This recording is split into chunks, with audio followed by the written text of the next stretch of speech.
Assalamualaikum warahmatullahi wabarakatuh. Waalaikumsalam warahmatullahi wabarakatuh. Selamat ini siang apa sore ya anak-anak? Siang. Kalau siang-siang gini ibu tebak pasti udah pada semangat kan? Iya. Tapi gak apa-apa ya, kita di sini belajar bareng-bareng ya. Kita belajar sambil bersenang-senang. Jadi anak-anak semua udah ada yang tahu nama ibu belum? Belum tahu? Belum ada yang tahu sama sekali? Oke, jadi nama ibu adalah Bu Muna. Kalian bisa panggil ibu dengan Bu Muna ya. Sekarang ibu pengen perkenalan dulu deh sama kalian yang ada di ujung kiri ibu. Namanya siapa? April. April. Kalau di sampingnya Mbak April? Tari. Di sampingnya Mbak Tari? Minggu. Kalau ini Mbak siapa? Kalau ini? Kalau ini? Oke, sekarang setelah ibu udah tahu nama-nama kalian semua, kita langsung berdoa saja ya sebelum pembelajaran dimulai. Jadi pembelajaran berdoa sebelum pembelajaran langsung ibu pimpin saja ya. Berdoa sebelum pembelajaran berdoa dimulai. Berdoa selesai, oke. Pada siang hari ini kita akan belajar tentang metamorfosis. Sebelumnya anak-anak udah ada yang pernah dengar belum apa itu metamorfosis? Berubah wujud. Iya betul sekali Mbak Nanda. Ada yang tahu lagi nggak metamorfosis itu apa? Nggak tahu. Oke, kalau udah tahu nggak apa-apa, kita akan belajar bersama.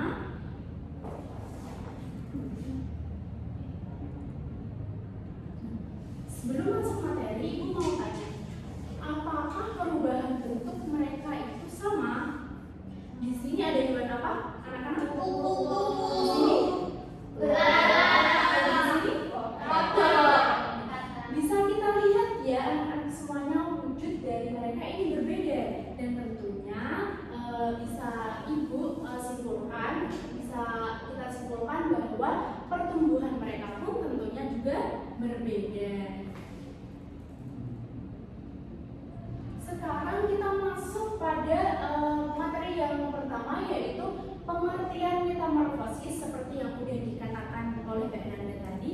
Metamorfosis adalah perubahan bentuk. Betul sekali. Metamorfosis adalah proses perubahan bentuk yang dialami oleh hewan terutama serangga dan amfibi sejak menetas hingga dewasa. Jadi metamorfosis ini perubahan bentuk anak-anak. Kan hewan kan ada yang bertelur. Nah setelah bertelur kan dia nggak selamanya menjadi telur kan? Iya. Seperti kita dilahirkan, kita kan nggak selamanya kecil. Kita kan pasti tumbuh, iya nggak? Iya.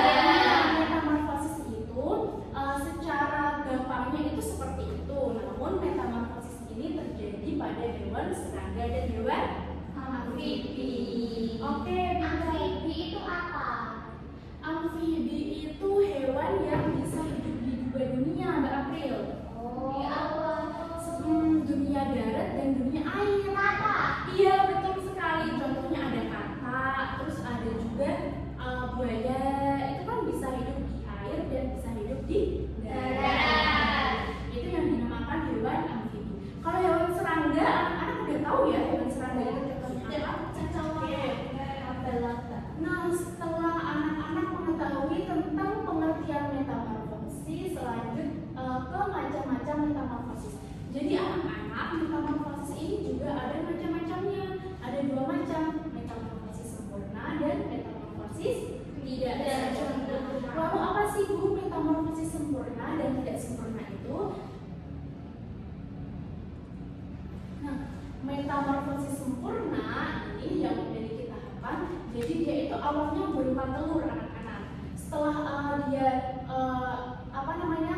menjadi telur, dia itu menetas menjadi larva. Apakah ada yang tahu wujud larva itu apa?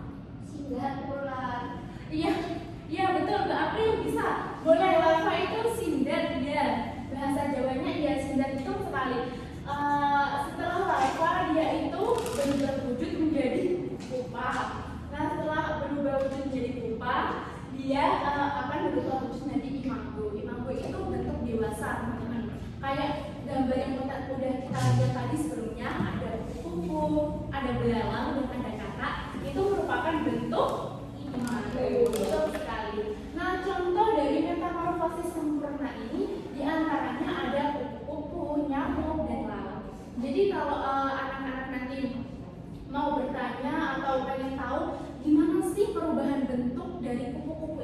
Nah, kupu-kupu itu awalnya dia telur, tidak langsung lahir menjadi kupu-kupu besar ya, tapi kupu-kupu itu awalnya berasal dari telur yang berubah menjadi larva, kemudian berubah menjadi pupa, dan berubah menjadi imago. Nah, setelah mempelajari tentang metamorfosis sempurna, yang kedua ada metamorfosis tidak sempurna. Metamorfosis tidak sempurna ini tahapannya apa sih Bu? Tahapannya ada telur, nimfa, dan imago. Kalau tadi di tahapan metamorfosis sempurna ada yang masih ingat gak? Setelah telur dia menjadi apa? Larva. Iya, pintar sekali. Tapi kalau pada metamorfosis tidak sempurna, setelah telur itu tahapannya adalah nimfa. Nimfa itu apa? Bedanya apa? Nah, bedanya antara nimfa dengan imago itu, nimfa itu hewan muda. Jadi dia itu wujudnya udah hampir sama dengan imago, namun dia itu lebih muda dari imago. Jadi siklusnya itu duluan nimfa baru imago. Contoh dari metamorfosis tidak sempurna ini ada belalang, capung, dan kecoa. Jadi kalau teman-teman mau tanya kayak kecoa tuh ada larvanya enggak sih? Jawabannya Ada. tidak. Oh, tidak.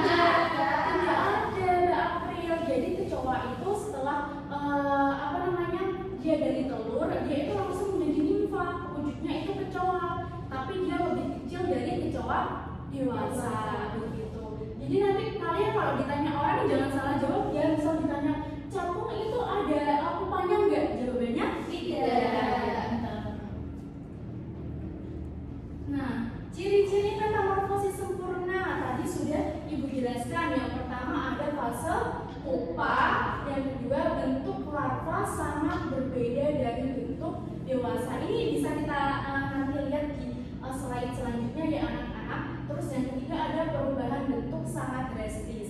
Jadi antara tahapan yang satu ke tahapan berikutnya itu perubahan bentuknya sangat drastis. Nah, ciri-ciri metamorfosis tidak sempurna, yang pertama tadi tidak ada fase pupa atau tadi setelah telur langsung apa? Kalau ini ada pupa, ya betul sekali. Jadi tidak ada fase pupa. Yang kedua, nimfa mirip bentuk dewasa hanya lebih kecil. Jadi nimfa itu seperti gambaran kecil dari ketika nanti hewannya sudah dewasa. Terus perubahan bentuk bertahap. Nah, ini bisa kita lihat gambar metamorfosis sempurna. Ibu di sini mengambil contoh metamorfosis kupu-kupu. Bisa anak-anak lihat, kupu-kupu itu pertama berasal dari telur. Setelah dia menjadi telur, dia itu tidak langsung menetas menjadi kupu-kupu, namun dia menetas menjadi ulat. Nah, ulat ini disebut larva. Apa kata Mbak April tadi? Sindar. Terus setelah menjadi ulat, dia berada dalam kepompong. Pernah nggak kalian lihat ada kepompong di atas pohon? Pernah. Nah, isinya adalah ulat. Nanti kalau kalian nemu kepompong jangan dibuka ya, soalnya dalamnya ulat. Tapi itu gatal atau enggak? Iya, ada yang gatal, ada yang enggak, tergantung jenisnya Mbak April. Oh iya. Kan mati enggak? Kasihan Mbak Nanda bisa mati soalnya kepompong itu seperti rumahnya ulat. Nanti enggak jadi kupu-kupu. Iya, bisa jadi gak jadi kupu-kupu soalnya rumahnya udah hilang. Coba kalau rumahnya Mbak Nanda diambil, sedih nggak? Berarti kalau itu jadi kepompong itu masih hidup. Masih hidup, ulatnya masih hidup di dalam kepompong. Hidup katanya. Iya. Terus kakaknya gimana? Nah, sebelum dia di dalam kepompong ini, ulatnya itu udah makan banyak Kak April. Jadi di dalam kepompong nanti dia tidak membutuhkan makanan dari luar lagi. Begitu. Nah, terus setelah menjadi kepompong dia menjadi pupa. Nah, bentuk dari kepompong satu dengan kepompong selanjutnya itu tidak banyak perbedaannya. Cuma terkadang yang kepompong selanjutnya itu dia memiliki permukaan yang lebih halus. Itu bisa dilihat. Begitu ya.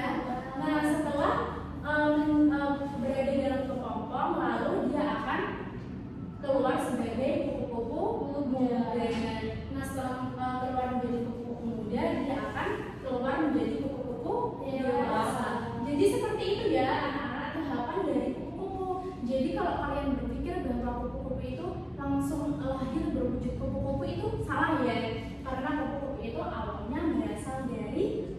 telur, menjadi ulat, di dalam kepompong, lalu menjadi kupu-kupu muda, dan selanjutnya Dewasa. Dan di sini ada contoh lagi yaitu metamorfosis kata. Bisa dilihat ya, kalian pasti sering lihat kecebong kan? Nah, itu tuh sebenarnya wujud kecebong itu akan menjadi kakak nantinya. Kalian kan pasti kalian kiranya kecebong itu kayak sejenis ikan ya. Itu nggak pernah nangkep terus di apa namanya?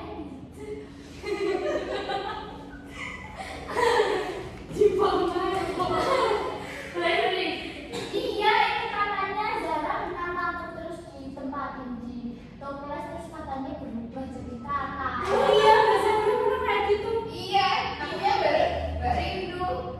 Hebat banget. Nangkap kecebongnya di mana? Kali. Oh, berarti kalian udah pernah melihat perubahan ini ya? Cuma belum tahu kalau itu namanya Metamorfosis. Wujudnya itu tidak jauh berbeda dari kecebong awal, cuma dia memiliki kaki. Nah, setelah menjadi kecebong berkaki, dia menjadi kakak muda.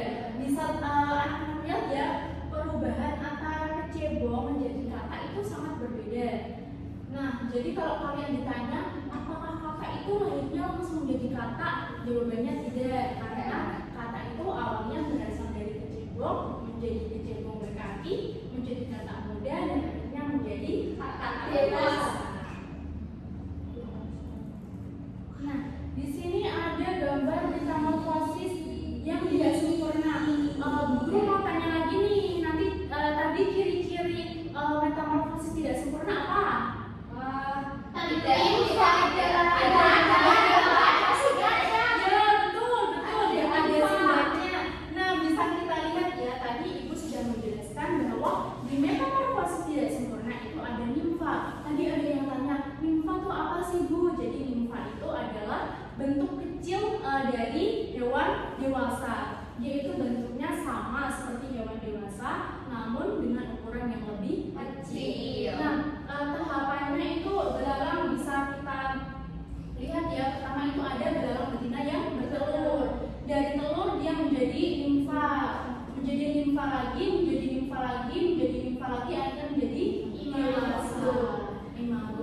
Jadi itu bentuk antara nimfa dengan imago itu sama. Iya sama, cuma nimfa itu memiliki ukuran yang lebih kecil dari imago. Nah, di sini juga ada contoh teori hidup dari kecoa. Iya. Ada apa itu Ibu? Ibu tapi kamu berani aja. Enggak, aku pegang tak aku sama Zara. Oh, berarti Mbak Zara ini berani ya, kayak nangkap kecebong berani. Iya, itu kan kayak Zara tuh. Oh, amin. Kalau sama cicak berani nggak Mbak Zara? Nggak berani.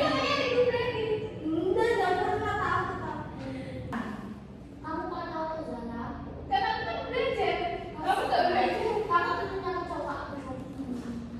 Mbak Zara kan itu ya berani ya. Iya nggak kayak kamu? Hewan apa yang mengalami metamorfosis sempurna?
membaca sebentar perintahnya yang ada di situ? Sudah. Nah, jadi di situ ada perintah memilih salah satu hewan. Nah, dari hewan yang dipilih itu, ibu memberikan tugas untuk menggambarnya menjadi siklus metamorfosis. Ibu akan kasih kertas ya, kalian boleh memilih hewan apa yang akan kalian gambar metamorfosisnya. Sini dulu. Ya, sini dulu.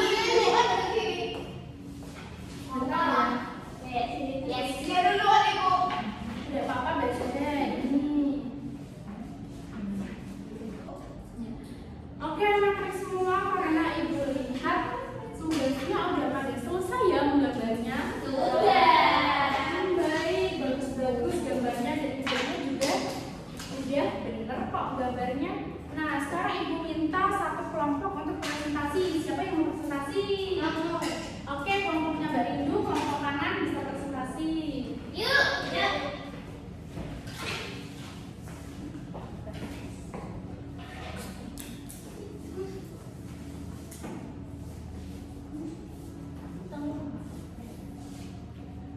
Sekarang anak-anak semua udah dapat soal evaluasinya ya? Sudah. Kita di pertemuan selanjutnya mengumpulkan soal evaluasi dan juga gambar. Warnanya sudah diwarnai. Iya, diwarnai dan kita pada hari ini dan dapat ibu sampaikan. Ibu meminta maaf ya anak-anak semua apabila dalam menyampaikan materi ibu itu ada kesalahan atau membuat anak-anak ini sakit hati atau yang lainnya. Ibu minta maaf ya, dan semoga ilmu yang kita dapatkan hari ini bisa bermanfaat. Nah, tapi semangat, harus sopan santun, dan yang terpenting menjaga kerukunan dan kedamaian di dalam Kelas.